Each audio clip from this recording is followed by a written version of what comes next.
أعوذ بالله من الشيطان الرجيم. بسم الله الرحمن الرحيم.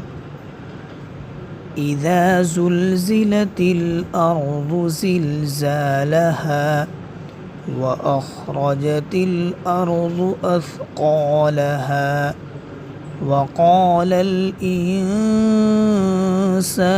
ما لها يومئذ تحدث أخبارها بأن ربك أوحى لها يومئذ يصدر الناس أشتاتا ليروا أعمالهم فمن يعمل مثقال ذرة خيرا يره ومن يعمل مثقال ذرة شرا يره.